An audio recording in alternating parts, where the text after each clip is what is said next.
Pick up your gear and open your chests. Throw on your armor and head out on a quest. Hey, hey, it's a brand new day.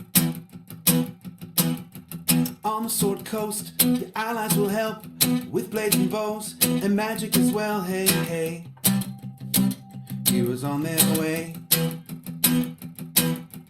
Fighting forever against overwhelming odds. Fighting together in favor of multiple gods. Idle champions of the forgotten realms.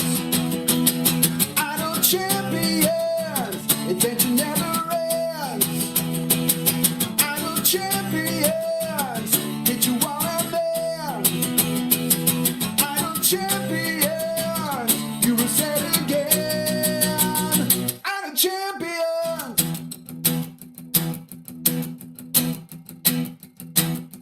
From Waterdeep to Icewind, head out the shelf, all Shadowfell, hey, hey.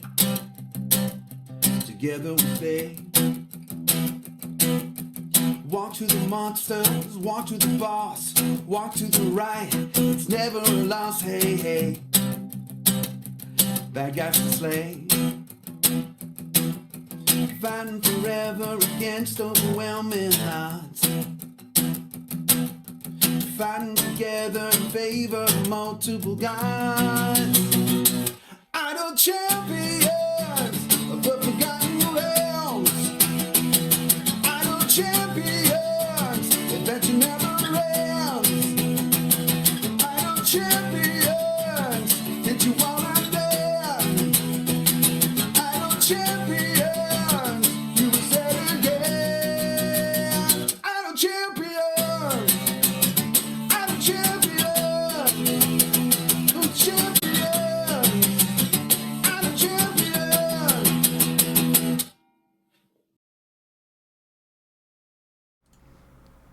Hello everybody, and welcome. I am Gaarawarr, and this is another edition of Gaarawarr's Guide, the tutorial show, where I talk about a topic for Idle Champions for an hour, and then I answer questions about it for an hour after that. A little different format. This way anybody that's looking for a deep dive into a specific topic can watch a tutorial, and then if they want to hang around for the questions afterwards, they can. Joining me today in the production booth is Mars.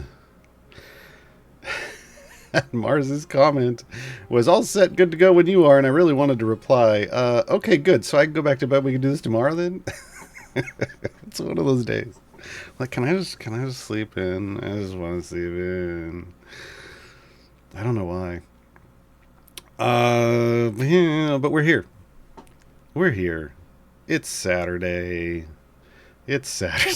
Mars is in agreement. Okay. I mean, then hey, see you folks. We'll see you tomorrow. No, I don't think our respective bosses would like that too much. Yeah, so we are here today to talk about Midsummer Year 6, and that means the event in general. We'll talk about Ellywick, Valentine, and the newest champion, Vin Ursa. God, my eyes won't stop bothering me this morning. I don't know why. The combination of being awake when apparently my eyes don't want to be awake and contact lenses. Just 10 more minutes. 10 more minutes. Yeah, exactly. The way the stream goes is if you have questions, then as you see down below in the white box, put question : in front of it in chat. Mars will grab that and put it in a document for me, and I will answer it in the second half of the show. Yeah. So, whatever kind of questions, it doesn't even have to be on this topic, as long as it's about Idle Champions. Keep in mind, its standard disclaimer applies. I am not a developer. I am not a direct employee of Idle Champions. I make guides for the game, and they like them, so they let me do this show. Well, they pay me to do this show, but they don't pay me to do anything else. Well, that's not entirely true. I'm not a full-time employee of Idle Champions. If you'd like, I do make an event guide, a link, if Mars wants to throw that in chat, if he feels like it. Uh, if he feels like it. That'd be great. So you can get written tips on events and information on champions as well over on the subreddit, where all of my guides are. Currently, there's over 130 of them. I probably need to count again. It's probably over 140 now. We have 122 champions currently in Idle Champions. That's a lot, and there's a guide for each of those plus a bunch more. So it's probably over 140 now. There's a lot of guides over there, folks. But anyway, let's talk about Midsummer. Away we go. So normally when you're playing Idle Champions, your event banner looks more like a Grand Tour at the top, and then it goes down to Light as Erixis, and some of these may be locked if you haven't unlocked them yet. You have a time gate thing, and you might not see a volcano down here, or you might, depending on how far you've progressed in the game. But when an event pops up, they throw it right at the top so that you know it's kind of the priority. Because events are time-limited things. They last up to 12 days. 1 day longer than Spurt. So doing them and getting the rewards for them are kind of priority in the sense that you want to start with that, but it isn't necessarily the thing that you're going to be doing the whole time. The reason for that is if you click on it, you'll see over here in the top right hand corner there is something called sunflowers. These are event tokens, and you can only do adventures or variants or free plays in the event if you have enough sunflowers to actually spend on starting one. So sometimes you'll find yourself without any, and you'll need to you can go do something else, and then you could come back when you have more. Sunflowers are earned just by whatever you're doing in the game. They can be earned anywhere as long as you're killing things in the game, which is a thing you tend to do if you're playing. You will be earning sunflowers at the rate of 1 every 25 seconds. It is a fixed rate. It cannot be altered by anything at all. Anything. Because it's all server side. So even if you haven't logged in a week, and you come in a week into to an event, you'll have a week's worth of tokens. It will have been tracking that on the server side, and they'll give them to you. It's pretty great. Now you can artificially create more. I guess sunflowers. Bounty contracts. There's a consumable that you get when you open chests called bounty contracts. Bounty contracts drop time-based rewards, and as we just discussed, event tokens are time-based rewards. So bounty contracts currently can get you, using them during an event, can get you a lot of bounty. Again, there's a lot of event tokens. That is the best case scenario of using them. Using them outside of events is pretty much a waste. They'll drop some gold for you in an adventure, but the amount has never really been worth it. So, save those for events. Use them for events to get yourself some more tokens. Again, that will let you do more stuff in the events, and more stuff means more stuff. Doing more, completing more free plays in an adventure, or in an event, and in an eventure. Ooh, did I coin a new phrase? Will let you get more gear for champions. So, having more bounty contracts means more event tokens. More event tokens means more chances at better gear, and more chances at better gear means happy people everywhere. So the other thing you're going to have with an event is obviously it's going to start you off with a specific kind of favor that's just that event's favor. You'll start at 0 like you do when you're starting a brand new campaign, but do not fear. While events are effectively mini campaigns, they are much easier to complete and push farther. We've had this discussion before. It's not farther, it's not further in Idle Champions, it's farther. We'll let you push farther in the event, in a run, which lets you earn more gold, which lets you earn more favor. It's just easier to do in events than in regular campaigns. And a lot of the difficulty of what's going on in an event is going to be based off how much favor you have, in a similar way to campaigns when you're first starting off. The favor is going to determine the difficulty rating of an adventure or a variant. So to make things show as easy, it is purely a function of your favor. And truly, favor does make things easier in events, more so than in regular campaigns. So earning various amounts of favor turn these green at different levels. This one's around EO4. This one's in the EO6 to EO7. I think it's EO7 range, and this is EO8. We use scientific notation in this house because it's just easier to say, oh, it went from 4 to 6 to 8, instead of saying names for numbers that are represented by letters that I can never remember. Plus, number go up, number go down, much easier on the brain. So hit Y if you're playing on PC, and it'll switch to scientific notation if it isn't there already. If you're on another platform, it's under the settings. So getting at least EO8 or more favor, like 1.5 EO8 favor, will make all 3 variants for all 3 champions show as easy. And that makes your life easy because, as we already discussed, you are paying event tokens to start these adventures and variants. You do not want to fail because they charge you up front. And if you fail, you just lose them. And while that may not be a big deal when it's only, say, 250 sunflowers like it is here, it's a big deal when you get down to the newest champion and it's 5,000 for a single run. So keep costs in mind to make sure things show as easy, which means kind of prioritizing the start of your event at earning some favor. The way you do that, when you first open this up, it's going to show the Missing Lord, Ellywick, Valentine, and Vin Ursa, and there'll be adventures, not free plays, and the reward, instead of this ghost chest, will be the champion themselves. Events are the primary delivery system for new champions and idle champions. You get one every 3 weeks on average. So this is it. Learning how events work and learning to do them efficiently is really good, because you're going to be doing 17 events a year in this game. So yeah. So you'll get a reward of the champion, but you're also going to get favor for that, for the event. So when you do these initial unlock adventures, they're fairly inexpensive, I believe. The actual unlock adventures for the 2 older champions, because this is from 2 years ago, this is from last year, this is the newest one.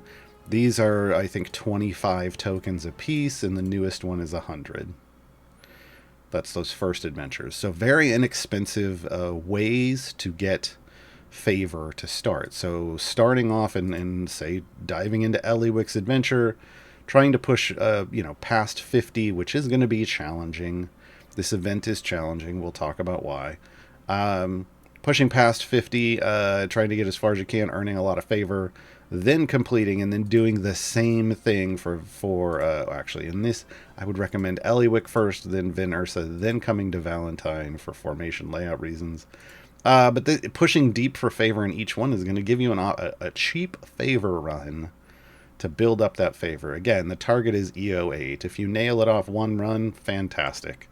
You don't you're gonna be fine. If it's gonna take you these 3 and maybe some free plays, just know that that's also normal if you're newer. I recommend that order specifically this time around because each champion is going to have a different formation layout. As you can see, Ellywick's is an M or a sideways E, however you want to do it. I think it's M for Magic the Gathering because Ellywick was the Magic the Gathering crossover champion. But there's all kinds of things it could be. So each one, this one is challenging. This one's rough. A 3-tank front line and then just everything all spread out makes things a challenge in Idle Champions because a lot of the champions like to be next to each other. They're friends, but they like to be adjacent for their buffs. And this formation is not the greatest for that. So you can start it, you can do it, you can unlock them, it's fine. Vin Ursa is kind of similar. Three front line and then this narrowing and then a big back line is challenging for newer players. All of these are manageable for established players, but for newer players who are using kind of the starting champions, these two formations can be a little rough. So getting these out of the way, just unlocking the champions, and then coming over to Valentine's formation is kind of ideal. Valentine's formation is the one where you'll be able to go really far in because you can put a solid beefy tank up front, and then there's lots of ways to keep champions adjacent to each other in this kind of compressed formation layout. So just know if you're looking for the kind of the best layout to push deep and get favor gains, probably going to be Valentine's if you're more restricted on your champion selection. Established players can use whatever they want. But even if I were going to go for a super deep push and try to up my total, I have E58 right now. If I were going to shoot for somewhere in the 70s, I would go for Valentine. All right, let's talk about variants. Variants are your guaranteed way to get gold chests for a champion, because you unlock the champion from the adventure, but then you need to gear them up, right? And you do that through named golds and named silvers. Those are two of the ways the event will deliver gear to you. But there's another way to get gear for event champions that's fairly common. It's from Electrum chests, like the one that's in chat right now, and that's on the screen all the way at the bottom. You put those into the in-game cryptex, and it rewards you with an Electrum chest. Those Electrum chests drop gear for all champions. And when you have a new champion that has no gear, they kind of prioritize them. They will aim for those a little harder than they will everyone else. So it's a good way to start off your champions. And I will be gearing up Vin Ursa live on stream later, so you can see the efficient way. I don't know why I put it in quotes. It's true, it's the efficient way. It's not my opinion, it's just mathematically more efficient. So yeah, but each of these variants are going to deliver you a guaranteed gold chest when you complete them. Just like every other variant in the game, you can do them once and then that's it. Forever. In events, it's even more true because they don't give you patron versions of events. I did try to pitch them once on Patron Gaarawarr that would let you do event variants again, but I don't think that's ever going to be a thing. So you get 1 gold chest. So you're guaranteed to get 3 gold chests for a champion just by completing these. How do you get more chests? You go back to these free plays. That's what this little ghost-looking chest is. It's telling you could either get a silver chest. It doesn't say this if you hover over it. But you can I really should. You can either earn a silver chest or a gold chest by completing a free play. The free play just has to go. You just have to complete Area 50, and then you click complete, as you should know how to do by now. And then the reward at the end will be either a silver or a gold chest. It is a 33% chance to get a gold chest, so 1 in 3. If you run 3 free plays for the same champion in a row and don't get a gold chest, the 4th one guarantees you a gold chest. So there is a 4-run pity timer on events so that, if every 4 runs, you're guaranteed at least 1 gold chest. You could get 4 gold chests in a row. But this is how you get a mix of silver and gold chests, is by doing free plays over and over again. But again, usually what you're trying to do is get a lot of favor, at least EO8 or more, then knock out each of the variants for each of the champions, then start farming then use all of your extra tokens, farming free plays for those extra chests. All right, let's talk about each of the variants, and if any of them are challenging. Pixie Trickery is the first one for Ellywick. Now, the way the variants work is each of them, they're always the same, in the sense that their goals are always the same. The first variant is going to require you to get to 75, the second's going to be 125, and the third is going to be 175, and the cost for starting each one will go up. So Pixie Trickery. A slot is taken up with the formation by a pixie riding an intellect devourer. This is a gag in this game. There's pixies riding everything in this game. Each time a boss arrives on the screen, all champions are stunned for 5 seconds. But if Ellywick is in your formation, the stun doesn't happen. So they tell you with the red X, this means this is where the NPC is going to be. This little accompaniment person. So they're going to go right there, which is going to cause an odd break in the front line. But hey, that means you only have to do 2 tanks at least. So the challenge here is you're going to be down a champion, and you're going to want to use Ellywick. Because why punish yourself with the stun if you don't have to? Okay, so just use Ellywick in the formation, then you don't have to deal with the stun, and you'll be fine.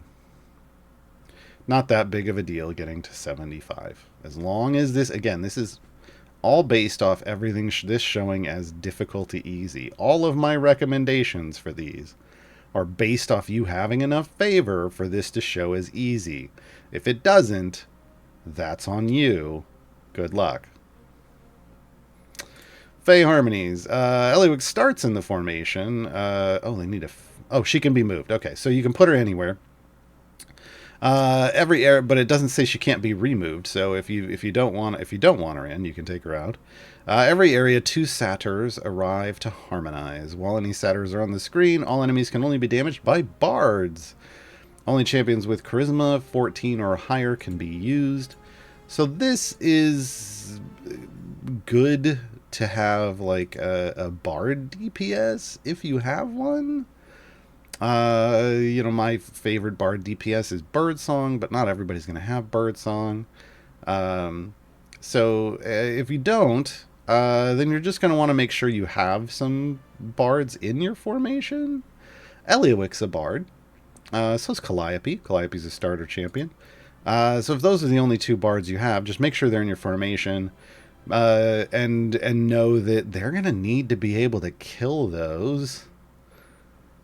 This doesn't mean they have to be placed as your DPS, to be clear. It just means you're going to need a good amount of favor. So, because they're going to need to level up a bit more than normal to still be killing things as you get to 125. So if you wait to make sure that everything shows as green, EO8 or more favor, this should be fine. You're also going to run with a restriction of only champions with charisma 14 or higher. That can limit the number of champions you could use. Depending on who you have, you might have some suboptimal choices in there. So having more favor is going to be beneficial. In an event, favor is the things you beat stuff with. So having more favor, like I have an egregious amount of favor, you can destroy stuff with favor. Even if you only have, instead of like EO8, maybe you have E10. You're still going to be good. Still going to be good. All right, Draconic Dissonance. A lot bigger restriction here, right? Every area, 5 random chromatic dragon wormlings spawn with the second wave. Each type of dragon buffs the dragons on screen in a unique way. Buffs combine additively. Why did I put a B in there? If multiples of the same dragon are spawned.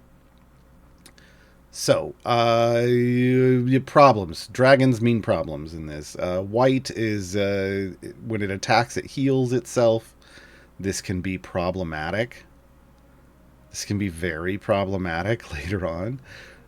Blue increases the normal attack cooldown of champions by half a second, so that means you're killing things slower. Black, when a non-boss dragon dies, there's a 25% chance that it immediately respawns, so it may fall down and get back up again. Right? Red means the dragons move faster, and green means they deal a double damage, right? Twice as fast, double damage. So, if you get multiple of the same ones here, this is problematic. If you get multiple white dragons, you've got to kill them immediately, or you may never kill them.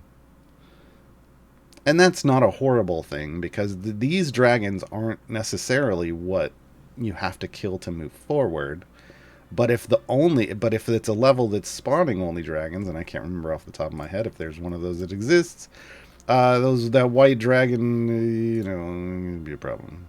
I mean, it only heals itself, so you could kill everything else. You should be okay killing everything else. Yeah, I'm looking, and it's fine on my guide. So just know that these are going to cause problems. One of the best ways to deal with this, again, favor. Favor will let you over-level champions, specifically your tanks on the front line, so that they can survive getting beat on, like by a white dragon that never dies, or the fact that your champions are attacking slower, or that they're running up and hitting you faster and harder. Like, again, favor helps a lot. All right, let's look at Valentine's variants. Trigram's Day Out. A black cat joins the formation. There's nothing strange about it at all. Although champions next to it are distracted and their normal attack cooldowns increase by 5 seconds. So what does this mean? This means you're going to be down a champion. That's where the cat's going to be, is the red X. And it means your DPS is not going to be in one. You don't want to put them in one of these 3 spots. They need to be over here somewhere else. That's the main thing. If you're relying on any debuffers, like who are on hit debuffers, you don't want them next to the cat either. Regular straight up buffers can be next to the cat because, if they're attacking slow, who cares? But your DPS and any on hit debuffers are going to need to be, away from the cat. Otherwise, straightforward. Stunning teamwork. Valentine starts in the formation. You can move her around, though, and you can even remove her from the formation. Monsters take 99% less damage while they are not stunned. But all stun effects last twice as long. This is because Valentine has a stun in her kit. They want you to use Valentine here. But here's the thing. This number, 99%, it can scare a lot of new players. But this game is built off large numbers, dealing with large numbers. And when you're dealing with large numbers, things like 99% reductions don't really mean a whole lot. If you're dealing with a small number, like 100, if I'm doing 100 damage with each hit, and then monsters are taking 99% less, I'm only dealing 1 damage with each hit, that's a problem, right? But when you're dealing, 100 billion damage with a hit, and then they're taking 99% less damage, you're still dealing 1 billion damage with a hit. Like, the more you're basically just removing 2 zeros. 99% roughly removes 2 zeros from the end of what you're doing. So if you just, since favor is a function of your damage because you're using it to level up, if you have a little more favor to level up your champions a little more, it's going to overcome this 99% really easily. Really easily. So don't be scared of numbers like 99% less damage like this. Same with like 99% less gold find. Again, add a couple more numbers to your gold find. Because the number after the E is the number of zeros in the number, you'll be fine. You'll be fine. And alternately, you could just build a formation with a lot of stunners. Like if you've picked up Wolfgar for the recent season, Wolfgar's a stunner, right?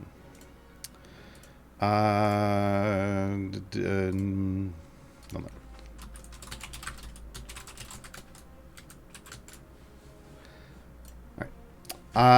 Final one, positional play. Valentine starts in the formation, can be moved around, but not removed. So you have to use Valentine this time. Non-positional formation abilities, so regular buffs, other than Valentine's, are disabled. Why are they doing this? Valentine, as we're going to discuss here shortly, is highly focused on positional formation abilities. Which begs the question, what's a positional formation ability? It's a formation ability like Brunor, the tutorial dwarf, where it says Brunor buffs everyone in his column. That in his column is a positional reference, and that makes it a positional formation ability, because it's talking about Brunor doing something to champions in that position.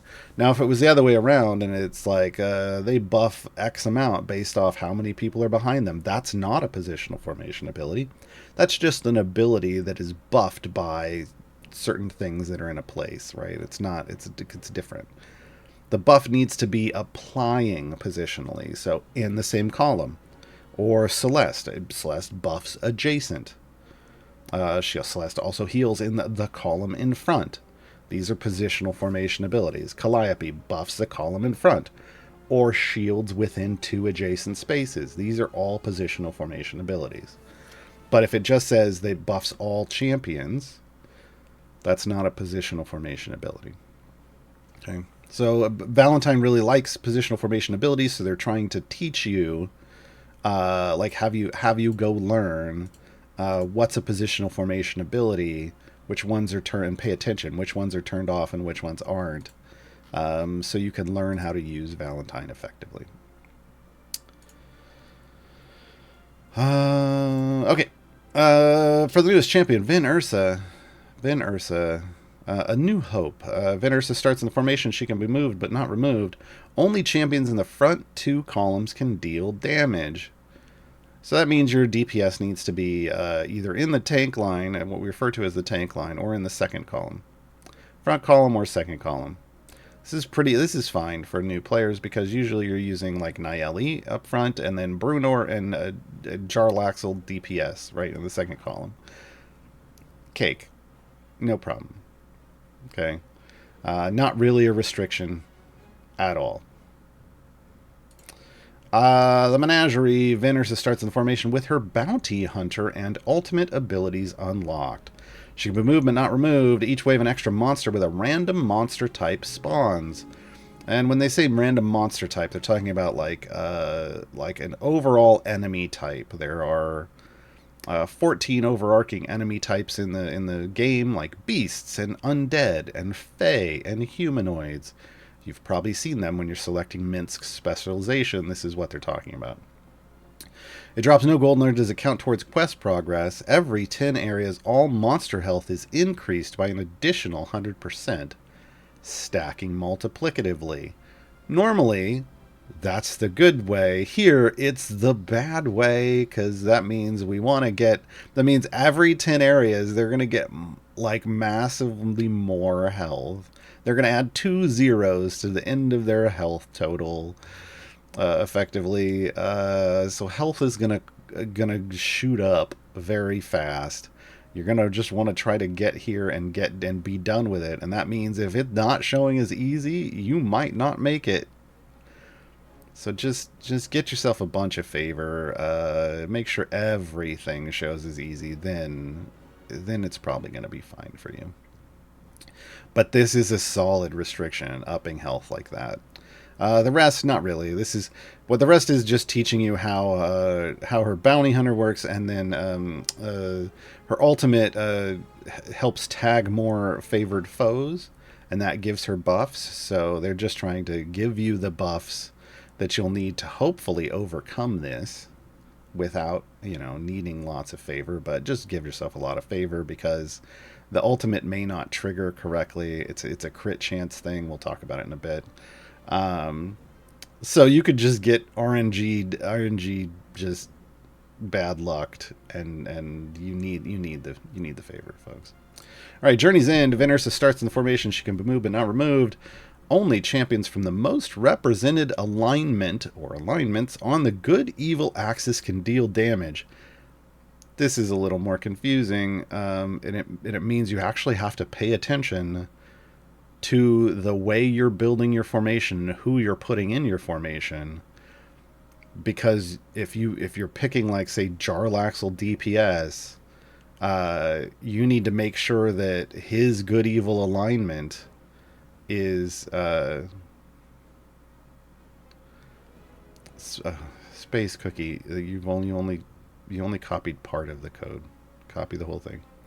You need to make sure that his good evil alignment is the largest in the formation. Like, everybody has to match. Otherwise, you need to find a different DPS.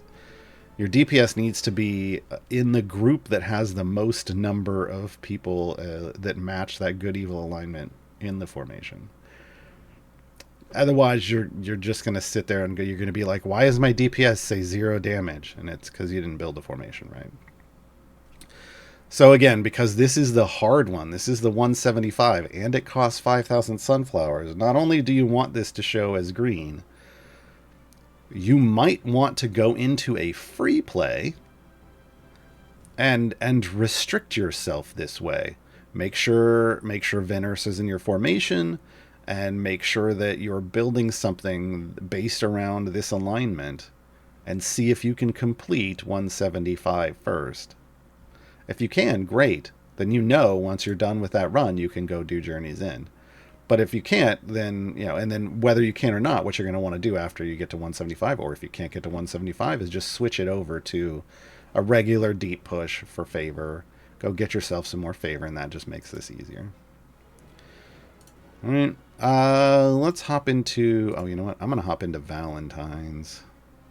I'm going to hop into Valentine's because I'm going to turn this into a deep run when I'm done, because why not? All right.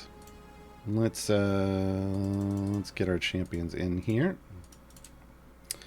Throw some familiars out. All right. Who we got? We got Ellywick. Ellywick is over here in slot 10. This is Ellywick Tumblestrom, everyone, although I think I have her in a skin. I do. I do. But here's her normal look. Ellywick Tumblestrom. Valentine, slot 5. Boom. There's Valentine. And then Vin Ursa joins us in slot 7. Boom. There we go. All the single ladies. All the single ladies. Oh, okay. Hold on. All right. So, these are the 3 champions that are available in the event. You can obviously see that if you click the event box up here. You can track your, how much of their version of the event you've completed. Let's talk about Ellywick first. Ellywick was a crossover champion from Magic the Gathering. I mentioned that before, but it was the first ever Magic the Gathering crossover because it was the first ever Magic the Gathering D&D crossover. It came out with the Adventures in the Forgotten Realms set. And they tied it into Idle Champions as well. Ellywick is a female gnome bard, a chaotic neutral, and has the roles of healing, support, and gold. Remember, roles are important in this game because this tells you how you're using this champion. Ellywick's in your formation. She is just there to effectively support you. Healing and gold are also support roles. Okay, she's not your DPS. She is not your tank. Basic attack is magical. You can tell by the little firebolt thing. Quick strum. Ellywick strums her guitar, sending out musical energy to attack up to 3 random enemies. That's it. Her ultimate attack is where her healing comes in. That is important to remember. She has a healing tag solely because of her ultimate. Call of the Feywild. Ellywick draws 6 Feywild creatures to her. They appear on the right side of the screen. That's the one where the enemies are. They dash towards her across the enemies, dealing damage as they pass. Once they're gathered around Ellywick, powerful following is increased by 200%. This is one of her buffs. For 15 seconds, so this ultimate is a bit of a power boost. And all champions adjacent to Ellywick are healed for 50% of their max heal. So the heal is only to those champions around Ellywick. This means Ellywick's placement kind of matters. Depending on your situation, you may want to heal like a tank or 2. Or maybe it's your squishies that are dying from AoE damage from a boss, like the one in this event. So keep in mind that your heal is positionally, formationally, functionally happening. So place her in a good place. And you can move her. You can be buffing with her and then move her adjacent to the people that you want to heal and then hit the alt and then move her back. You can be manipulative that way if you'd like. After 15 seconds, the Fey Friends dash off again to the right, dealing damage to any remaining or newly spawned enemies. So there is a 2-hit functionality to this. There's a hit on the way in. Then 15 seconds later, there's a hit on the way out. Here's what it looks like. Boom! And then you saw Valentine proc the heal. Then they're going to hang out there for 15 seconds. During this time, she is buffing at triple levels for powerful following. And then they're going to run off again when they're done. You're done now. Thank you. Okay. Let's go ahead and let this move forward.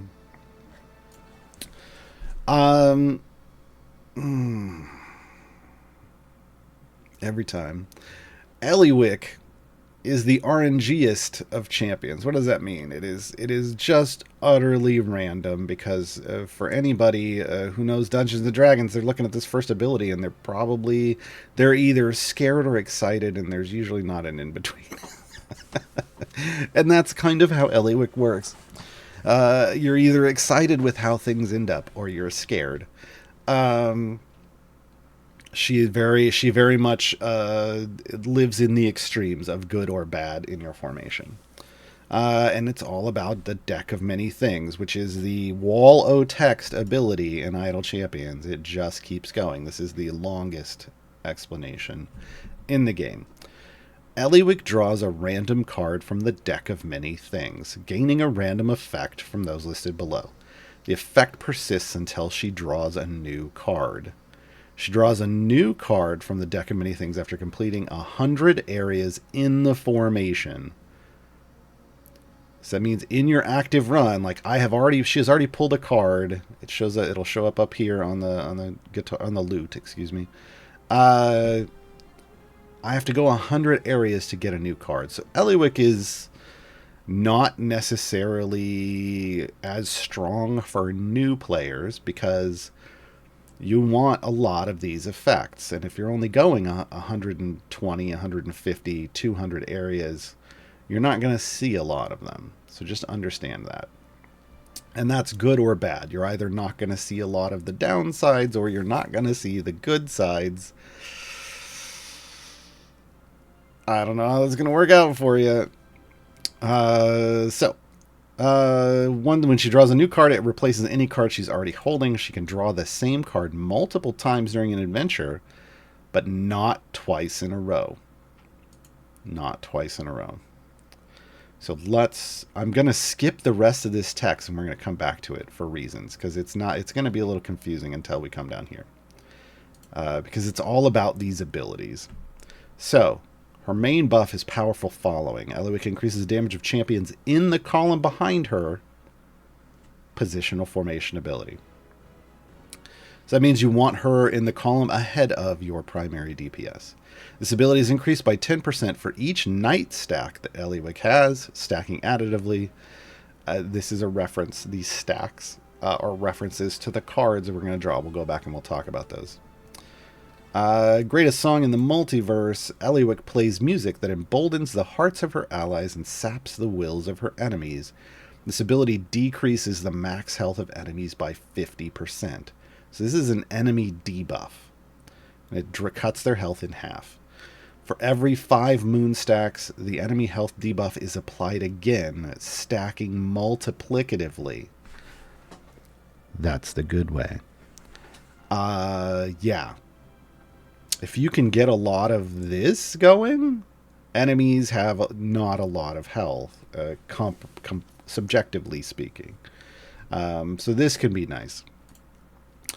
Fortunate Soul, Gold Find is increased by 50%. This ability is increased by 5% for each gem stack Ellywick has, stacking additively. Okay. And applying multiplicatively. So, increased Gold Find. All right. So we're going to come back up here and let's talk about how you get more stacks now that we know what those stacks will do. Night stacks. This grants the night card. This grants 1 night stack for every 100 enemies defeated while the card is active. Remember, a card is going to be active for 100 areas. So you just have to kill 100 enemies during that time. That's fine. Right? Night stacks affect Ellywick's Powerful Following ability. A maximum of 25 night stacks can be earned each time this card is active. So you actually, over 100 areas, there's 25 enemies on usually the max you're going to have is 25 enemies on an area, except on boss areas. You're trying to get 2,500. Just know you're probably never going to see, unless you pause along your run to maximize things, you're probably not going to normally see a full 25 night stacks from 100 areas. So Ellywick can be kind of something that you might have to micromanage a little bit. All night stacks persist after the card is discarded. So you keep those night stacks that you earned, which are going to buff that powerful following ability, which is good. This is one of the few. This is one of the abilities that is just fully positive for you. Fully positive boost from the deck of many things. Moon. This grants 1 moon stack for each boss loot sack earned while the card is active. Remember, over 100 areas, you have a boss every 5 areas, so this is 20 max stacks, and there shouldn't be any reason you can't get that over 100 areas. It buffs Ellywick's Greatest Song in the Multiverse ability. This is the health debuff on enemies. So only half of the total moon stacks persist after the card is discarded, rounded up. Again, you should be able to get 20. That means you'll keep 10. So only like during the time of the moon card, you'll have the biggest debuff. But then it's going to drop, but then you'll maintain it over time. Okay, so again, this is also a good one. But it's going to be only you're only going to keep about half of stuff each time. That can, so the first time you're going to keep 10. The second time you're going to go from 10 to 30, and you're going to keep 15. Right? The next time you're going to go from 15 to 35, you're going to keep 18, because rounded up, right? So it's kind of keeping itself from getting too out of hand, because multiplicatively stacking health debuffs on enemies can get really problematic in this game. Yeah, really problematic in this game. We've seen it before. It's bad. All right, now we get into the maybe not so great cards. The Fates. Disable all existing stacks from the deck of many things. All your buff multipliers are gone. All your buffs belong to us. When this card is discarded, so if you can get through, it's a challenge card.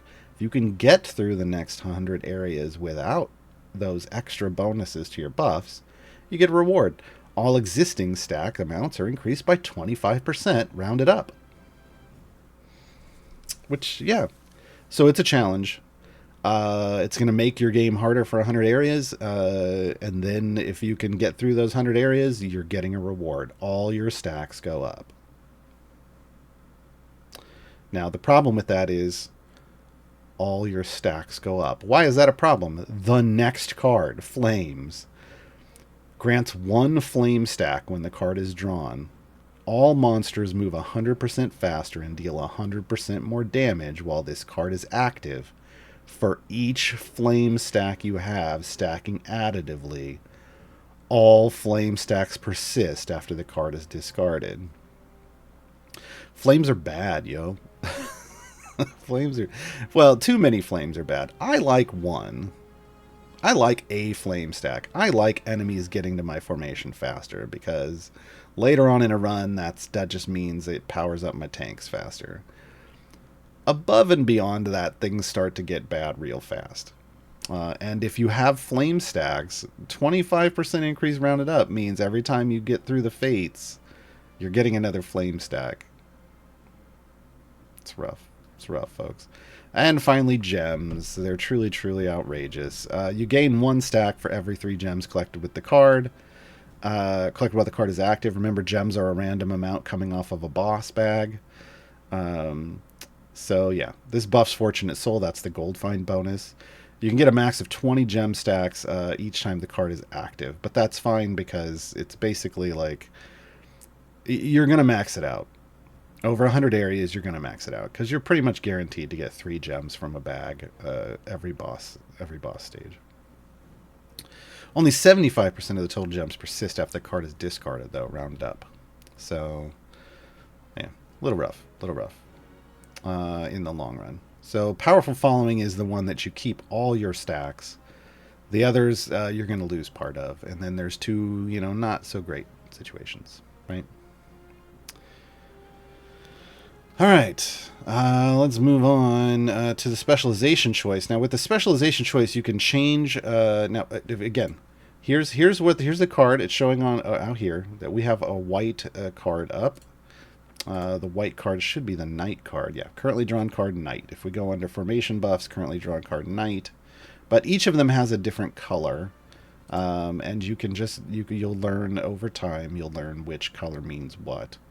So white is the Knight. It's the White Knight card. Specializations, since there's 5 cards, you feel like, hey, there's a chance we're going to draw any of that, right? Then the specializations kick in. So these all do the same thing, effectively, sort of. They're altering, with a little change, they're altering the percentage with which a card can be drawn, and they're giving you rewards. What they're trying to do is, what you kind of want to do here is you want to pick the one where you're trying to focus, hopefully, more stacks. I say hopefully because I don't feel like it really works that well. But it's better than normal, and you can't leave it normal. So pick the one you want and cross your fingers. For the fans, the effect of Knight stacks on Powerful Following is increased to 25% per stack. So this makes Powerful Following better. In addition, the chance to draw the Knight card is increased by 10%, while the chance to draw Moon and Gem is decreased by 5%. Notice it didn't mention Fate or Flames. So what happens is it boosts the one you choose, lowers the other two, and makes it more likely that along with the one you choose, you're going to get more Fates and Flames than anything else. This is why the specializations are a little scary, but there's no way to not have the specialization. So, faster tempo is going to affect the health debuff. And it only takes 3 moon stacks instead of 5 to increase the effect of the debuff. And same 10%, 5% trade-off. It's the same on all of these. And then all that sparkles is the one that's about gold find. So the effect of the gems is increased to 7.5% per stack. So you pick the one that you wanna, that you're crossing your fingers for. I'm gonna go for the fans here, but just know Fates and Flames then become problematic a little bit, right? So Ellywick is very much someone that you want to have in at the start of your run. There are a few champions like this in the game. They're moving away from this mechanic, but you want to have her in as soon as possible because she's what I call a ramping champion. Her abilities and her effects ramp up the longer she's in your formation. The thing is you're going to want to use her, and then when you get to your wall, you're going to want to look, what she ended up with over here, what's her stacks look like, because if it ends up with lots of flames, you're probably going to want to pull her and replace her with somebody else and see if you can push further, because you're probably dying quicker than you should be because you're taking way more damage. So keep that in mind with Ellywick. I think that's it. Yeah, that's really all she does. It's all about the deck and many things. Item wise, increases damage of all champions, increases Powerful Following, increases Fortunate Soul. This is the buff. This is the positional formation buff, and this is the gold find. It does not buff the health debuff, because that gets problematic real fast. Ultimate attack damage and an ultimate cooldown.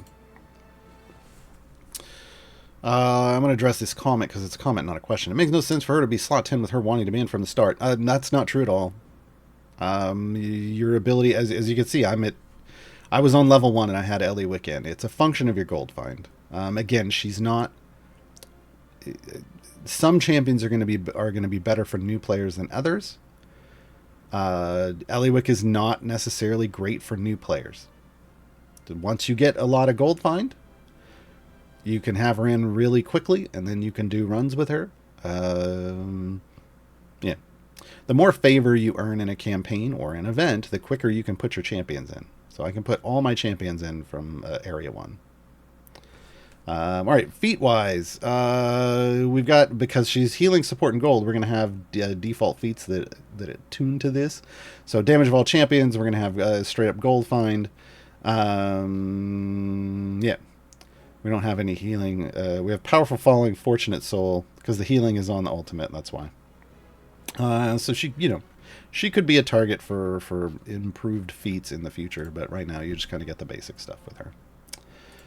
All right, let's go on to Valentine. Now that we have a positional formation, we can see how that works with Valentine.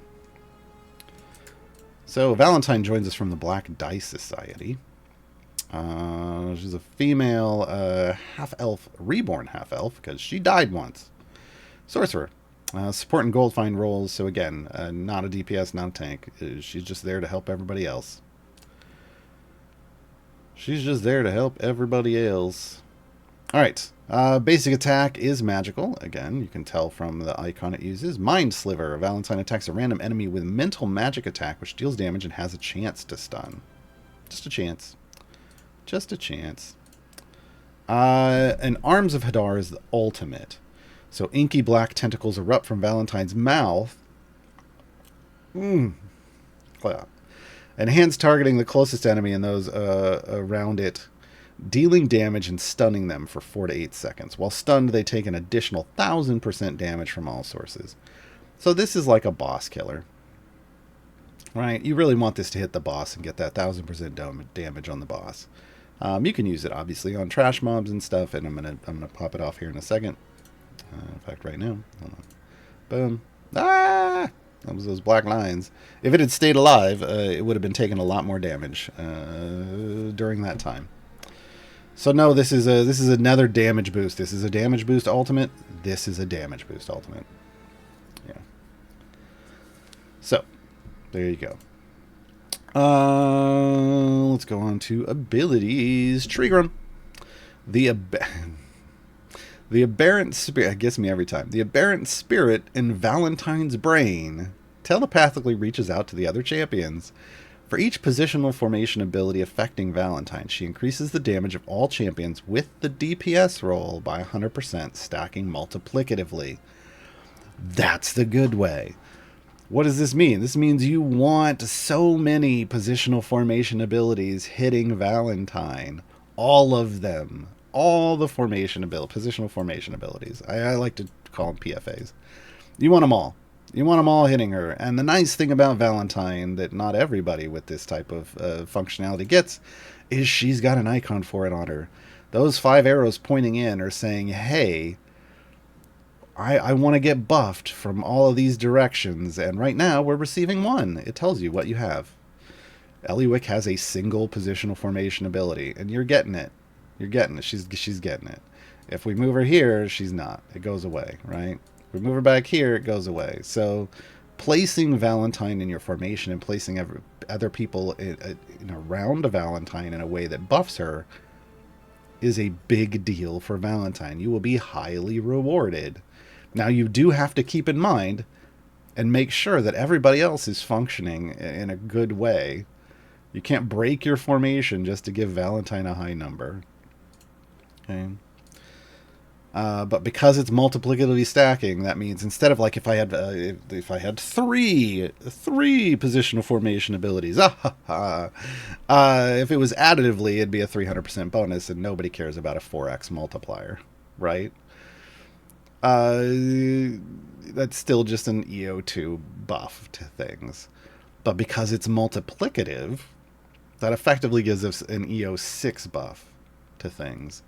Much better. Much better. We like that, right? Socialites is up next. Valentine duplicates any positional formation abilities that are affecting her. So you send them to her, she copies them, And then she sends them to champions in the formation that have the DPS role.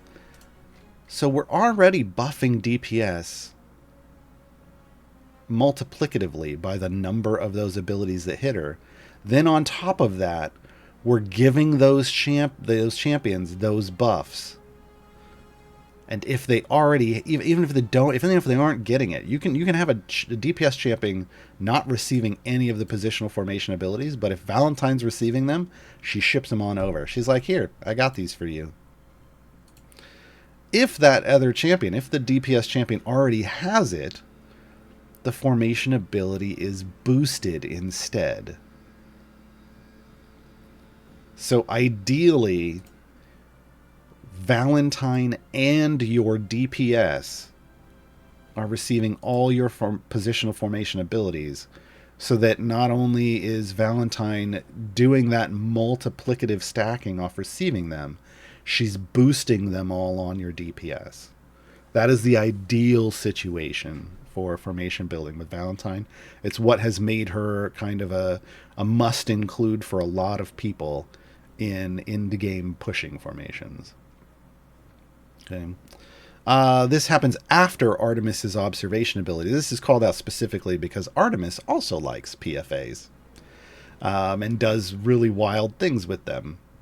So they didn't want to break Artemis. So it doesn't work with Artemis, but works with others. A life of leisure, or leisure, depending on where you're from. Valentine increases the formation's gold find by 100% for each positional formation ability. It's like there's a trend here. Stacking multiplicatively. Again, you can get ridiculous amounts of gold find with Valentine as well, which makes her a must include for most Azaka farming formations, which is a manipulative form of gold farming. All right. Specializations. All hail the God Brain. This multiplies Trigram's pre-stack damage increase by 25%. Remember, that was 100%, so then this boosts it to 125%. And pre-stack is the way you want to do that. My Loyal Bodyguard, this is a Black Dice Society kind of functionality. So if Valentine is affected by Tatiana's Faithful Friend ability, the effect is increased by 200%. So if you're running Tatiana with Valentine, there are situations where Bodyguard is going to be better than Godbrain, and it's based off the number of PFAs that Valentine is receiving. I believe I have that number listed in my guide. I want to say it's like 6 or 7, but off the top of my head, I don't know. Usually I'm just running Valentine on her own, so I go all Holy Godbrain. If I'm pushing with her. Family Business, though, buffs Life of Leisure, so the gold find gets tripled.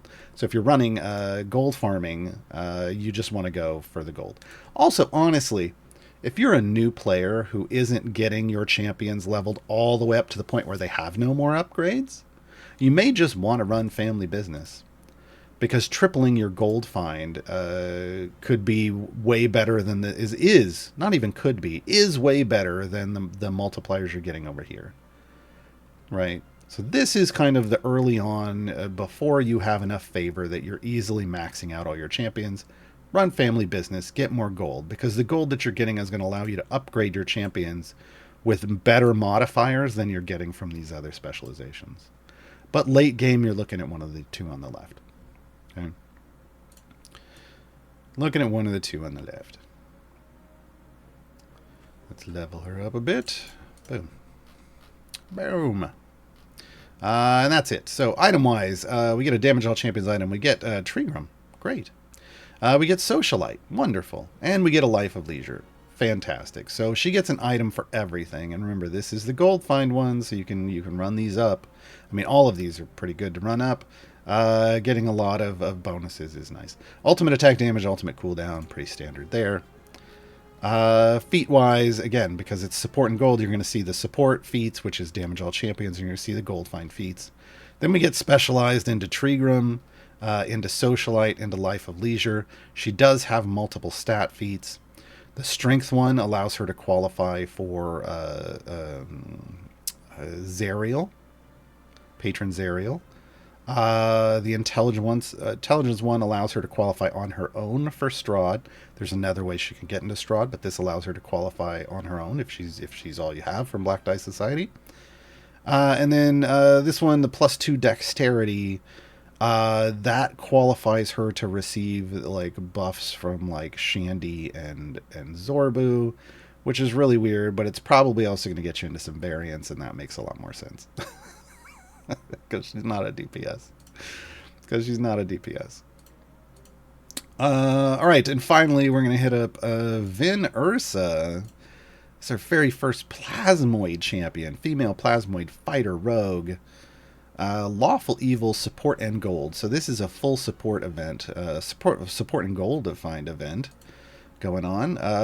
Vin Ursa has a ranged attack, as you can see with the arrow icon over here, and she's charging her laser. God, off the top of my mind, I still haven't memorized what that stands for. Hold on. I got it over here. Light, it's like light accelerating. Here we go. Light accelerating spectral energy relay. That's it. I'm charging my laser. All right. Vin Ursa is a wild space lover. Which means Vin Ursa can be used in any Light of Xerxes campaign, adventure, or variant, even if she would not normally be available to be used due to variant or patron restrictions. She goes anywhere she wants in space. That's what that means. You can't keep her out, which is great. So Vin Ursa is always going to be an option for you in any Xerxes adventure or variant, which is nice. She starts right off with specialization choices. It's front deck or rear deck. You might want to call this fore or aft, and the rear deck is also known as the poop deck. You're welcome, folks. Vin Ursa increases damage of all champions on either the front 2 columns or the rear 2 columns by 400%. Your choice. This just means that if you're using Vin Ursa, your DPS either needs to be in the front 2 columns or the back 2 columns.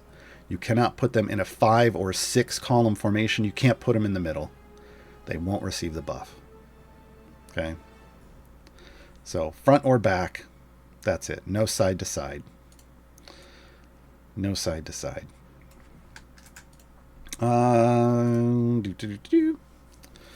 Bounty Hunter. This is what Vin Ursa is. Vin Ursa picks a random monster type from a monster in the current adventure.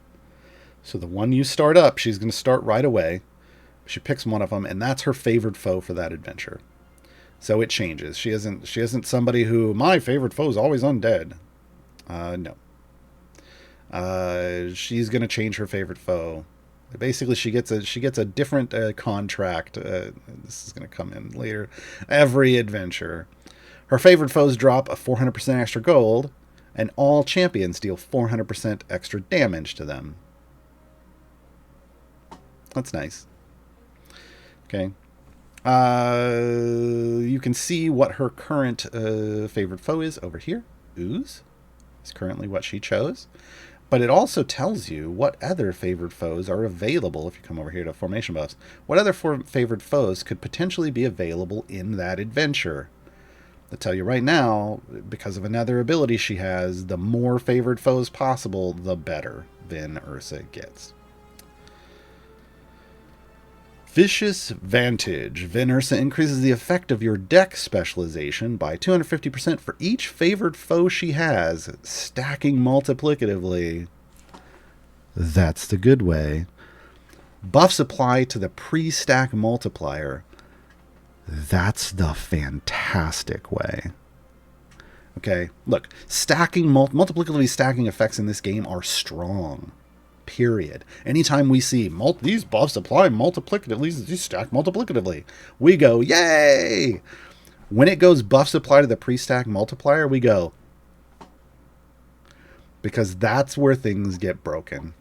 Because what that means is there's going to be an item support or feat support or both. And those multipliers go to the first number and it raises it. And then it's multiplying that larger number by itself over and over, as opposed to just multiplying the smaller number over and over and then buffing it at the end. Okay, pre-stack, multiplicatively stacking, is strong, super strong. So the more types of favored foes you can have in this adventure, in any adventure using Vin Ursa on, the better her damage gets, and the more investment you put into her items, the bigger that potential increase gets. Okay, so Vicious Vantage, big deal. Contract negotiations. This one's highly talked about. Whenever you use a bounty contract with Vin Ursa in the formation, Vin Ursa increases the effect of your dex specialization by 25% until the end of your current adventure. Stacking multiplicatively, caps at 100 stacks. Remember, we talked at the start of this stream about how bounty contracts are the only other way you can earn event tokens. Right?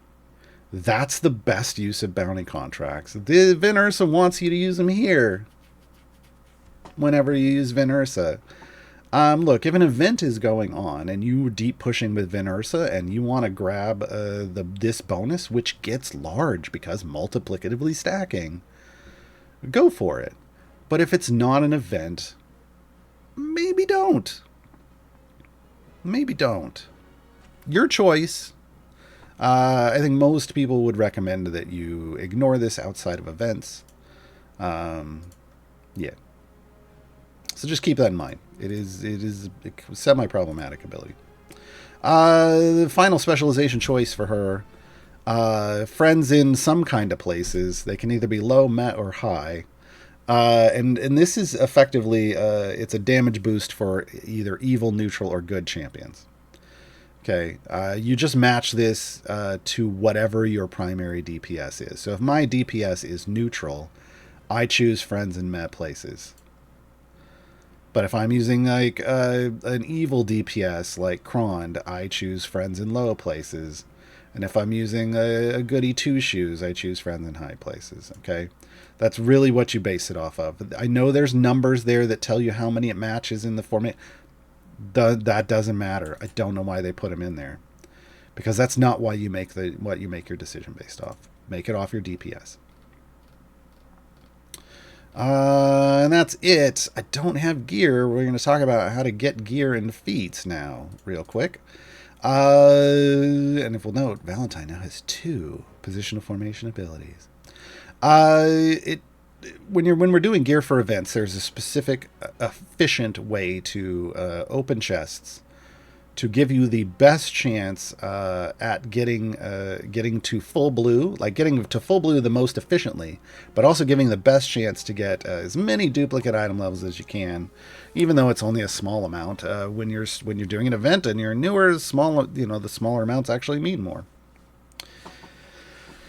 It's only later that if it's only when you're getting like hundreds of item levels that getting an extra 3 or 4 isn't a big deal. But when you're new, an extra 3 or 4 could double what you have on that, right? So what we want to look at first is we want to open Electrum chests like the one from this screen, because Electrum chests drop gear for all champions that you own. Normally, like for my account, that would be a random chance to get an item across 122 champions. The thing is, because my Vin Ursa, it would be an equal chance, but because my Vin Ursa has 0 gear, there's a little bit of a funnel here. There's a little bit of a funnel effect that happens. So your chance to get Electrums onto those ungeared champions is higher than it normally would be at any other time. So you want to try to get some gear via your Electrums onto those new champions.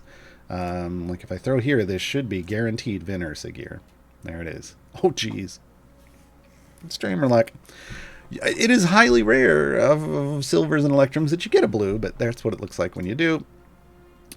That's what it looks like when you do. Normally whites or greens are what you're going to get, right? So if I'm popping through here, that's 2. Oh, geez. There's 3. That's really streamer luck. This is not how this normally goes, folks. That should be 4 items out of her 6. That should be 5. And that should be her 6th item. Yes. Okay.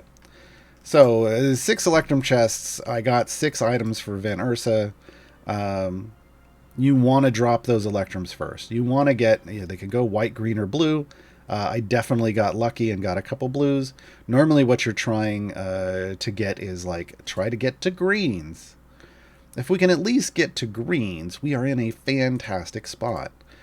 Because gold chests, these named gold chests for champions, do have rules about upgrades. They will guarantee you an upgrade, but only to green or blue. You don't want to open a gold chest and go from a white to a green. You want to open a gold chest and go from a green to a blue. Okay? So we want to open electrums and silvers. Start with the electrums. Get yourself some stuff. I'm just going to go ahead and dump all of these. It's going to take me all the way to... Well, no, let's just do it this way. It's going to... Now I'm going to get gear from more random people overall. These are for different champions because I had some... Oh, God, I got 2 blues for her again. I'm getting real lucky today, chat. But now I'm at guaranteed greens, right? Like, I've got greens and I've got blues. So now I can open silvers and I can open the rest of my electrums, but maybe you didn't have as many as I do, and maybe that was it, and this is what, and you get lucky, and this is what you end up with. You can then start opening your named silvers. So electrums into named silvers. The named silvers might get you these to blue. Then you're just then the golds are profit. Then the golds are just fishing for epics, right? But if I were to, let's say I open all my silvers and I just get duplicates, that's fine. Duplicates are power for that champion, so we want those duplicates. That's why we opened the electrums first. Okay. Then when I open every gold, the next 2 golds I open for this champion are gonna give me blues. Period. Okay, there's the blue. I just got an upgrade. Here's the other blue. I'm done. Okay, now I'm in full blue for that champion. And this is kind of what makes a champion effective. Getting them to full blue in an event. So to give yourself the best chance, electrums, then the named silvers, then the named golds. That's going to get you to blue. The golds, you'll be guaranteed to get at least 1 epic during an event. You know, good luck on where it lands. The more epic chests, the more gold chests you can get from running free plays, the better. So if I now finish all this, I'm just going to pop all of these. It's not going to land as much on Vin Ursa as it would before, but that's fine. Then I'm going to pop all of these for duplicate item levels for Vin. Then I'm going to pop all of these and I'm going to end up full purple because I have way more than are needed. See, there was all the purples. Now I have a full epic Vin Ursa with a lot of item levels. Oh. Yeah, that's not bad. All right, so let's talk about our item levels. First one's increased damage of all champions. Then we get one that increases both the damage and the gold boosts from Bounty Hunter. They actually separate those because in the upgrades, they get ability upgrades and they upgrade separately too. So, but this applies to both of them, or at least it says it does. Then we get a Vicious Vantage upgrade. Remember, this is the good one. Buffs apply to the pre-stack multiplier. So we've just buffed that pre-stack multiplier a bunch. So remember, it was a much smaller number than 1405. Now it's 1405, and guess what? Now I'm multiplying 1405 by 1405 every time I get a new favored foe. That's why that's a big deal. Then we get to buff those front or rear deck specializations. Then we get to buff the places specializations.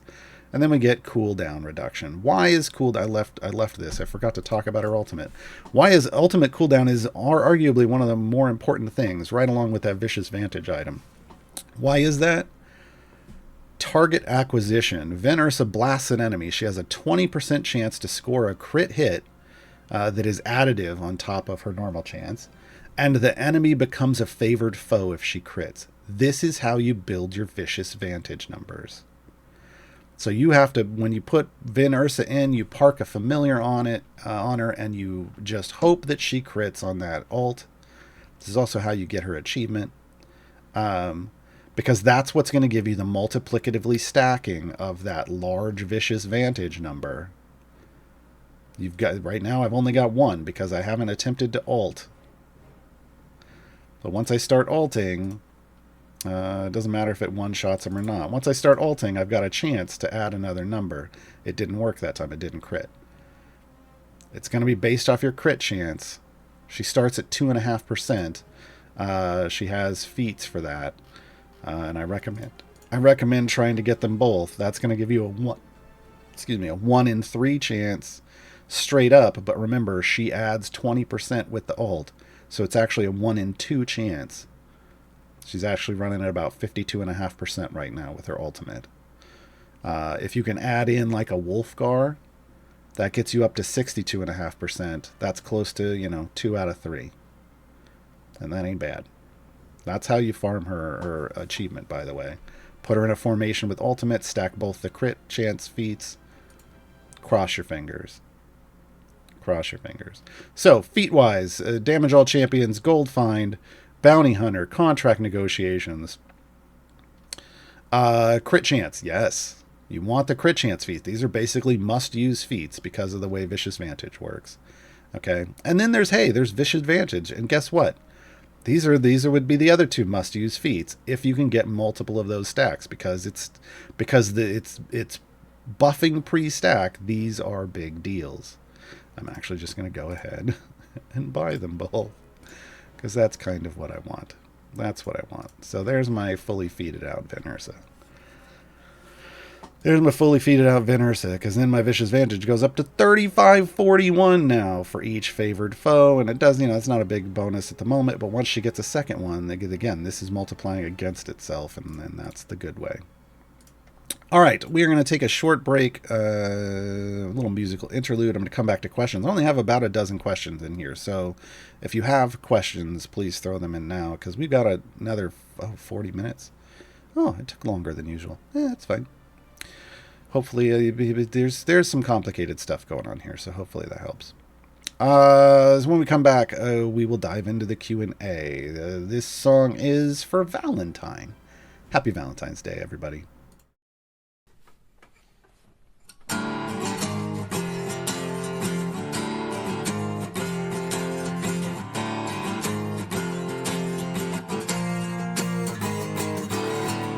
Life of the party, torn from the grave. She never follows, she won't behave. Tentacles and pearls, she'll tear apart your world.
And we're back.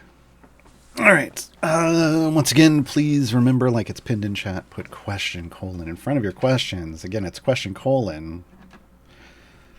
Oh, let me get the captions on. Please put question colon in front of your questions. I did grab a couple that didn't have that in front because I want to make sure that they get answered. But most of the times, it's just question colon stuff that gets grabbed. Just know that I almost forgot to talk about, we just got to Area 50. Hey, folks, the boss on this adventure is Arveus the Red, and he sucks. He really needs a breath mint. He does AoE damage to your entire party, and he's armored, which is a double whammy. It can make this event very challenging for people. So one of the things you may have to do is, you may not push as deep as you normally do because Arveus just wrecks you. It's good to have tank champions in your formation because they're going to share their health with other party members and allow you to survive that AoE. Also, any champions that are going to help you chew through these armored segments faster. A big deal. So multi-hit DPS champions or champions like that have bud-based dots when they hit something. Real great. Real great. And the multi-hit ultimates. Real great as well. So keep those things in mind when dealing with Arveus, because he's annoying. He's also one of your season quests, so you're going to have to kill him 100 times. So figure that out, would you? Let me go hit the on-topic questions first, then we'll come back to the general stuff. Porville, besides Wolfgar, are there any other characters that could improve Vin Ursa's crit chance? So the one that could have done it the most is in her slot. It's Caddy Bree. Womp womp. Otherwise, the only other option would potentially be Pwent. But the thing is with Pwent is Pwent has to hit something, make it bleed, and then crits against that single enemy have a higher chance. And that's great if you're deep pushing with potentially okay if you're deep pushing with Vin Ursa, that's going to help out a bit and get those crits off. But if you're just trying to farm the achievement, not helpful at all. Not helpful at all. Really just Wolfgar. Wolfgar, combo of Wolfgar, Vin Ursa, and Dungeon Master are actually my recommended. Because Dungeon Master basically lets you get 2 ults for 1. 2 ults for 1.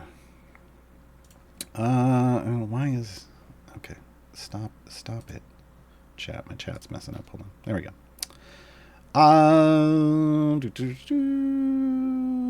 D2 Crafty asks, will silver chests for the characters drop in their gold chest variants? No. The only way to get named silver chests, so a silver chest that is named after a champion, is to do a free play. That's it. Okay,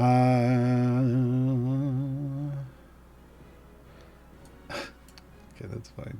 Nope. Skyer, I'm very new to this. Welcome to the game. How do I get Savras's favor if I have none? You have to do event runs. Savras is the event god, the deity that you're earning favor for. So going in and doing the event runs are what's going to get you favor. It is always going to be a reward at the end of an adventure. It's based off the amount of gold you earn in an event. So just hop into, like, the Missing Lord Ellywick, push as far as you can, and you're going to get some Savras's favor. Moses Karada, should I focus on Valentine free play after clearing all those variants? I keep hearing she's the best to gear up. Valentine has consistently been a high-performing champion in Idle Champions, so it's not a bad idea.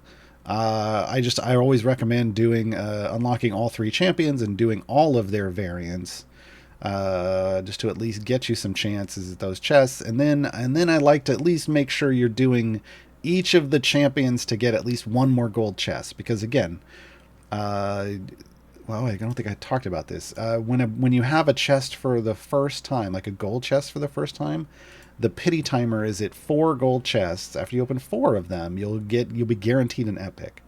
So if you earn 3 from the variants, you're going to need to earn 1 more from free plays to guarantee yourself that epic item. That's why I said you're guaranteed to get at least 1 epic in an event, in every event for every champion. And that's how. So at least do a free play until you get another gold chest, so you pop that pity timer. Otherwise, the pity timer is normally 10, right? But yeah, after that, if you want to go all in on Valentine, you can. Like I said, I just kind of recommend trying to get each champion up to at least full blues so they're useful. Having a bench full of useful champions is usually better than just one that has like full epic and the rest are kind of not good, right? Twitch Sutter Diller, once you've unlocked all the golden chests, is it worth still farming the event favor rather than just the favor you're going to convert anyway? It can be if you can get your multiplier high enough. So the way event favor works is it's a multiplier on a regular campaign after the event ends. So for every order of magnitude of favor you earn, that means every EO1 amount of favor. Again, this is why we use scientific notation, because the multipliers are based off scientific notation values. You get a 10% multiplier to the main campaign. So if you had 100 favor in a main campaign and you only earned EO1 favor in the event, if you multiplied it back into that campaign, you would then have 110 favor, because it's going to take that 10% of that favor and add it to your main campaign. But that means if you get up to E10 favor, that means you're going to get 100% boost to a main campaign, so you double your campaign. So if you can get a decent value out of your favor, out of that E whatever number, and every run you're increasing it by a good amount, at least a whole unit, then sure, more favor runs might be worth it. It's really going to be subjective. Like if you're down in the EO8 range, getting EO9 and then to EO10, like even if it takes a single run for each of those runs are worth it. But if you're like me, where I'm at E58, if my next run only gets me to E59, I'm done. I'm not doing another run. It's just not worth it because of the increase in value isn't the value isn't there with that increase for me. But for you, if you're at a lower number and those single or double digits are a big deal, you might want to go for it.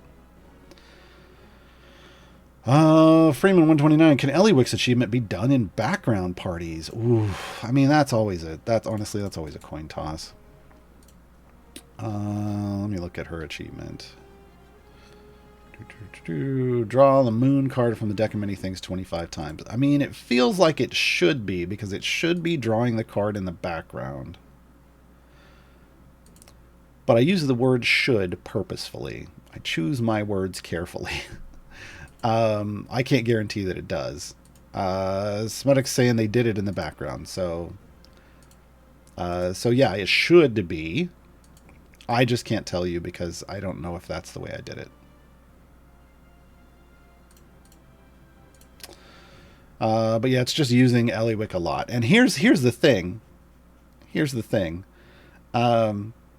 Sometimes there are ways you can game this system and, potentially pull at Ellywick in a formation, restart that formation, put Ellywick in the formation. If it draws another card than the one you started with, you might be able to cycle through it quicker than normal. But if you want to park her in a background party, go for it.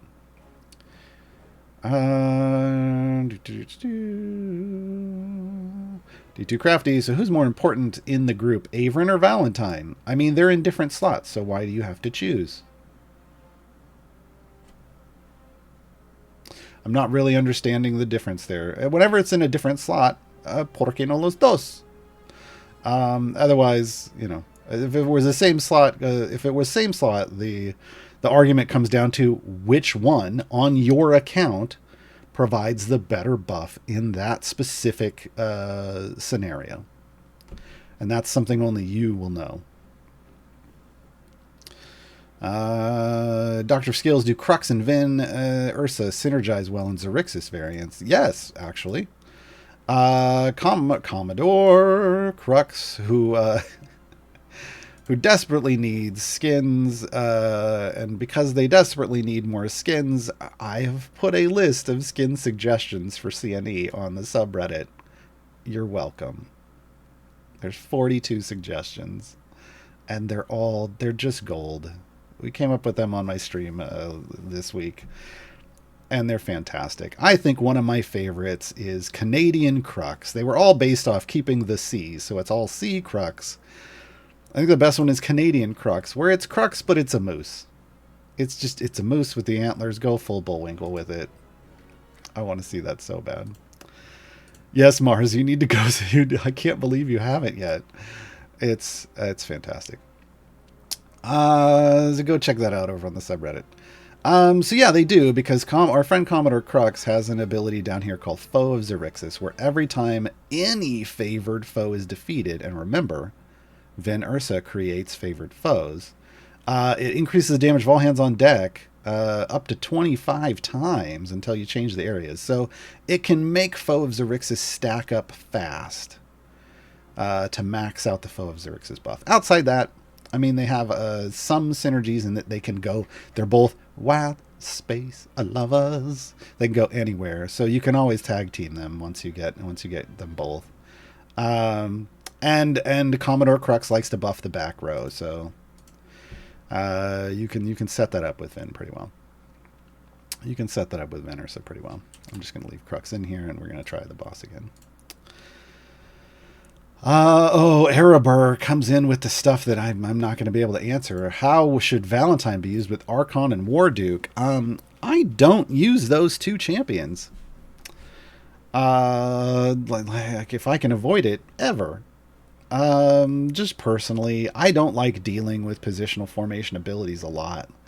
But here's the thing. So with Archon likes to usurp. So it isn't quite the same. I don't even know if Valentine works well with them, because Archon doesn't want to receive any PFAs. He wants to steal them from somebody adjacent. And if Valentine's, yeah, you would direct. It feels like you would direct them all. Well, I don't even know. Again, I haven't tried that combination because it feels weird. It feels like it shouldn't work well, but it might be okay. Archon's not really the greatest champion, if I'm being honest. Warduke, on the other hand, Warduke inverts PFAs in the sense that Warduke puts not in front of every PFA. So what it's going to do is it's going to make it, it's going to change the way you have to stack them all onto Valentine. Because it's going to make things work in the not way. So if it says Ellywick buffs champions in the column behind her, Ellywick suddenly becomes Ellywick buffs champions not in the column behind her, which means everywhere except the column behind her. It could be an easier way to stack them on Valentine and Warduke, because Warduke's going to want them too. Because Warduke is probably your DPS if you're doing that. So yeah, it's just going to make... Warduke just makes everything not on PFAs, and it's rough. And I really don't mess with those two champions, so I'm not the best person to talk to. But the Discord's probably got people who love that.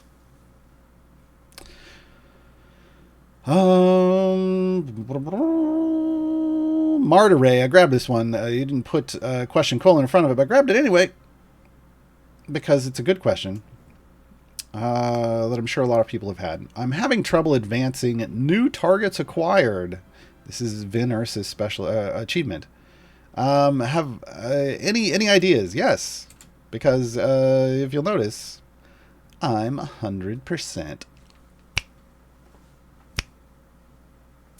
Okay. I'm pretty proud I'm back to 100%. New targets acquired is annoying. Gain 100 new favored foe types using Vin Ursa's ultimate.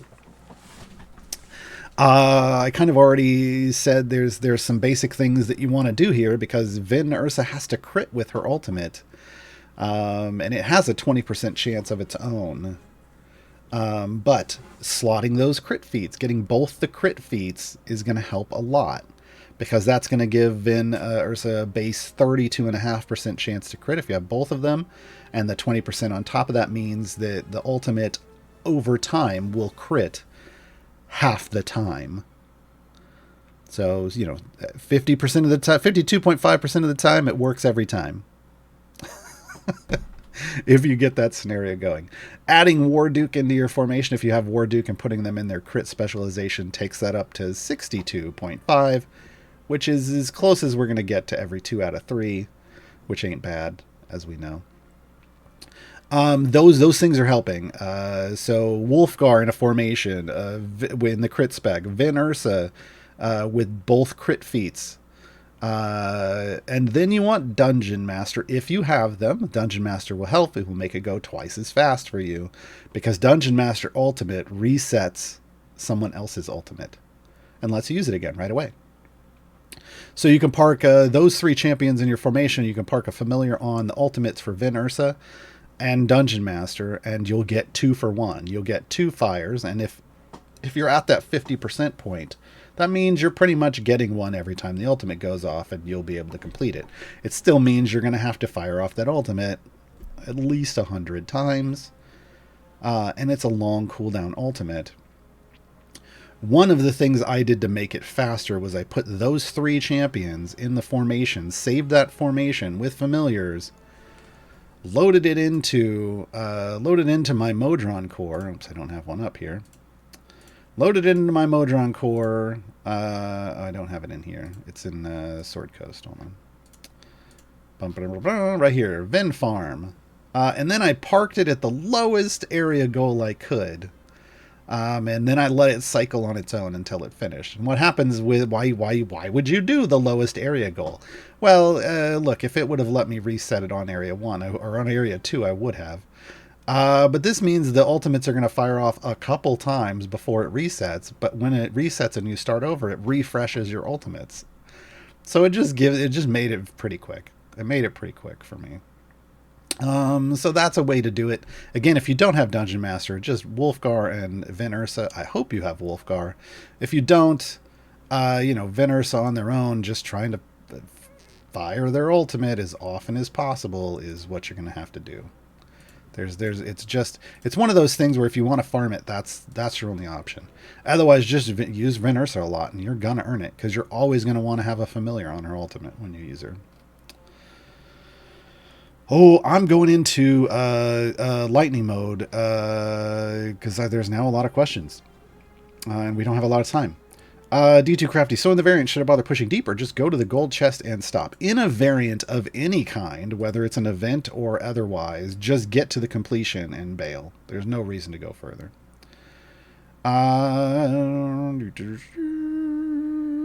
This is somewhat relevant. Seeker 30k. It says a feat is available from a gold chest on an event champion.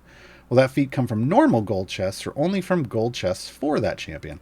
Normal gold chests. So, well, I can't do it now because I just got them all their feats. But over here, if it shows gold chest on the right side, it looks like a regular gold chest, and that means it is a regular gold chest.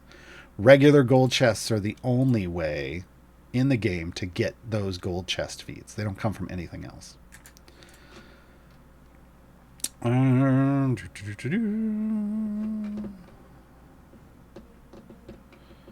to find here. Do we have anything else on topic? Soviet fiction, if possible, should we avoid name chest until the character's full blue? No. You just need to get to, like, if you're popping electrums to get gear, the goal is kind of to try to get to full green. So pop whatever electrums you have. Then focus on the named silvers. And if the combination of electrums and named silvers gets you to full green, even if you've got more named silvers left over, then you could start popping gold chests, because that's going to get you straight to blue super fast. But you would hold on to your gold chests until you at least get full green on a champion when it's named gold chests. All right, general stuff. Sir Lance, how's the house doing? It's still broken. The tree is off it. The tree's been off of it for a while, a month now. We got the tree cut down, and the rest of the tree cut down in the backyard that was dangerous. That was fantastic, because now we feel safer in our home.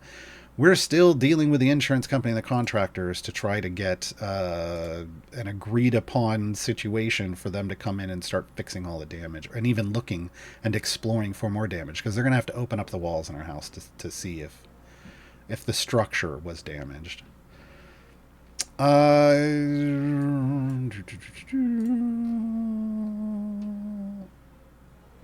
Dark Zenith. For point, I just upgraded him to all legendaries from epics. Okay.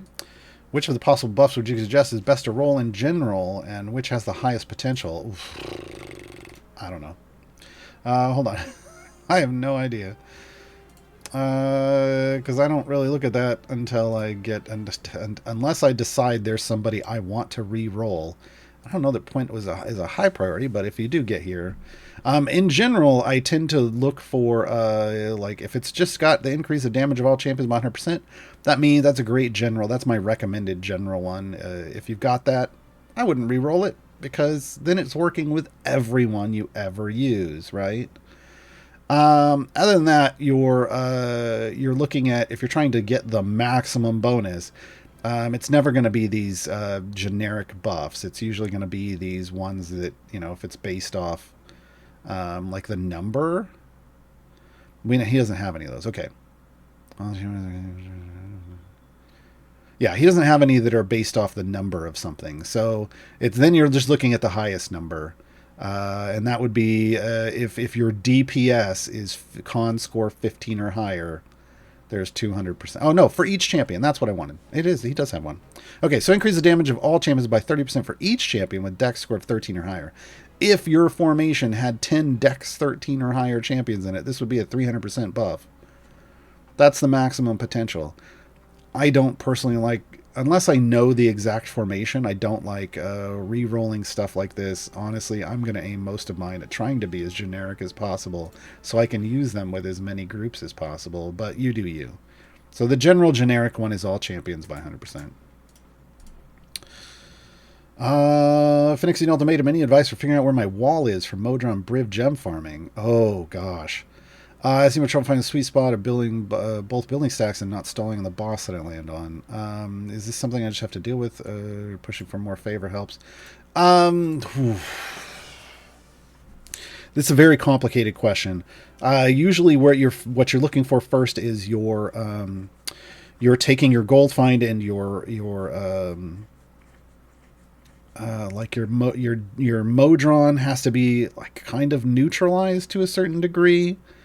And then you do a run that's just the potential champions you think you're going to be using to see how far your instant click killing goes.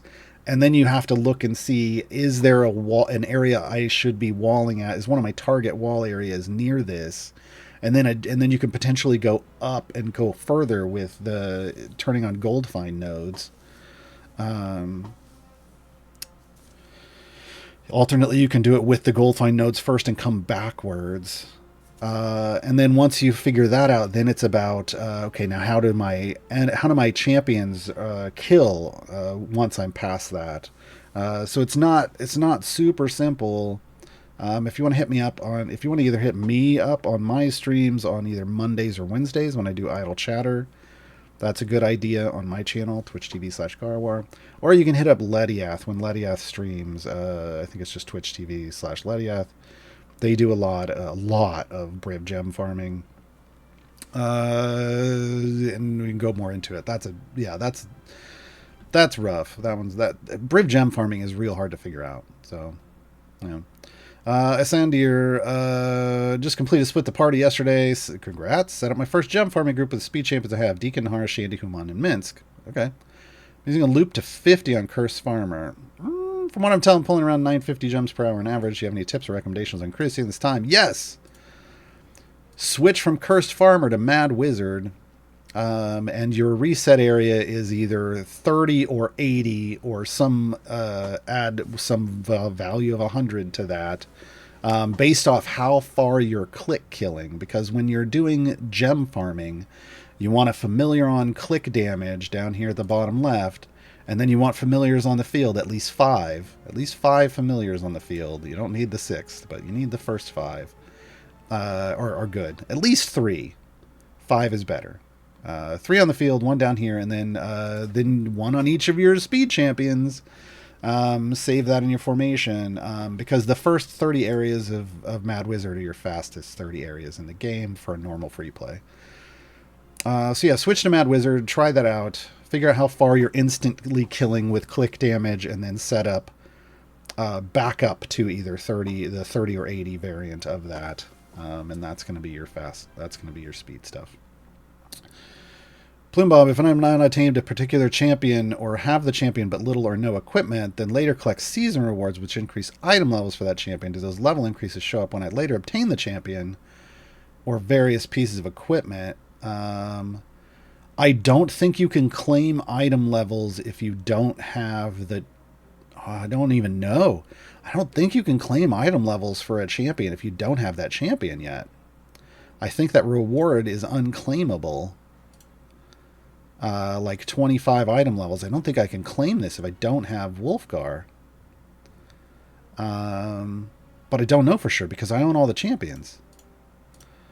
So that's difficult for me to answer. I mean, the answer I want to give you is go unlock all of the season champions.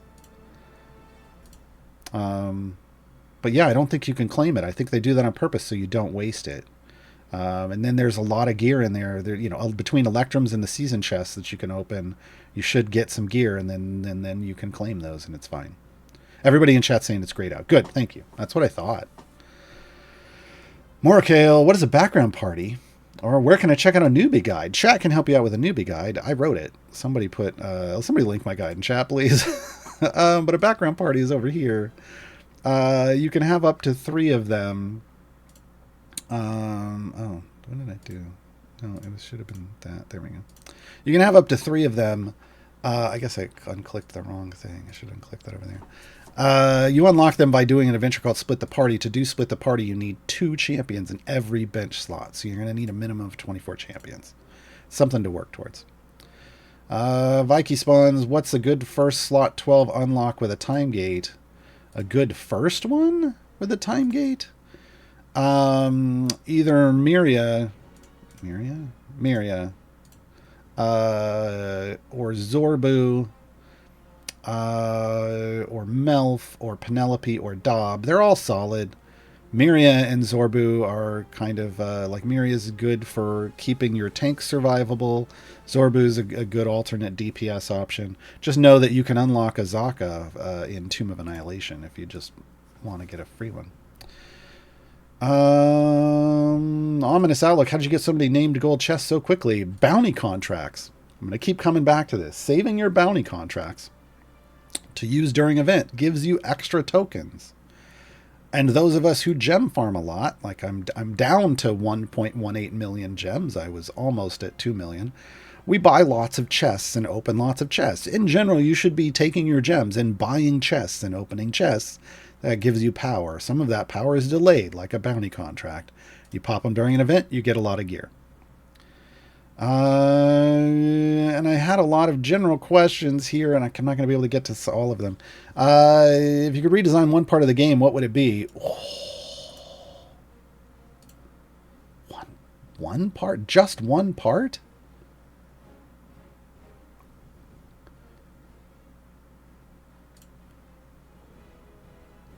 Patrons.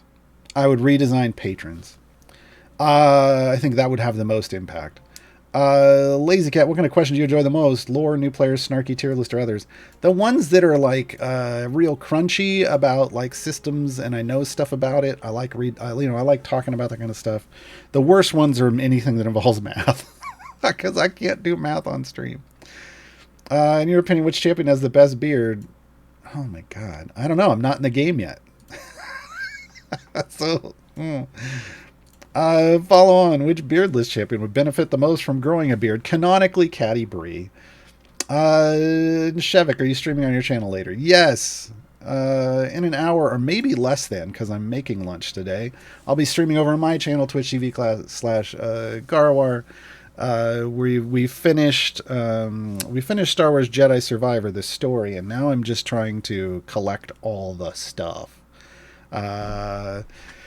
I'll be doing that today. I'll be doing it on Tuesday, which is when I play, other non-Idle Champions games on my channel. And then, probably Thursday, there's some kind of D&D game dropping on Thursday, and I'm probably going to stream that on Thursday. So if you want to hang out on my channel this week or today or later next week, follow me, twitch.tv/Gaarawarr. That's it. I did get all of them. I just rushed real fast. The Caddy Bree comment is a canonical reference to the books, where she is considered a dwarf. She is the adopted daughter of Bruenor Battlehammer. So is Wulfgar, adopted son of Bruenor. But all the dwarfs say, are like, she's a fine dwarf, but she could use a beard. She'd be more attractive with a beard. It's just it's a common reference. So thanks for hanging out. Streams on this channel will return on Tuesday, I believe. I think that's usually how it works. Yeah. But, Tuesday with Mars's Guiding Hand is the plan. But again, hang out with me again if you'd like in an hour or maybe less. I'm just going to go make a pizza. And then I'm gonna refill my root beer, and I'm come back and I'll play some video games. So I will see you then. Thanks, everybody. Enjoy. The song on the way out is Ellywick is for Ellywick. It's the greatest bard in the multiverse. She's the greatest bard in the multiverse. It all started with a car, with a flip of a redstone morning mist. It really wasn't hard. 'Twas a lucky draw, could have been real wrong. And then she doubled down. What the moon was kind, and from her own mind, she became the best around. She drew a card and took a chance. Turn it back, time to advance. Elliwick tumbled strong, didn't know what she had done. Speeding down the plane of rift, with her friend broke and a killer rift. Planes walker, fail on hopper. The music melts hearts and minds. She's the greatest part of our time. She danced with the moon and she made a wish, then beguiled the prince of the fae. She won the heart of a dragon god, and then she went away. She's calmed the fury of all night hell, and brought a demon to tears. She's twisted the mind of a great archmage, with a storm and a wicked sneer. She took the deck of many things and used it to unlock her dreams. Elliwick tumbled strong, didn't know what she had done. Speeding down the plane of rift, with her friend broke and killer rift. Planes walker, fail on hopper.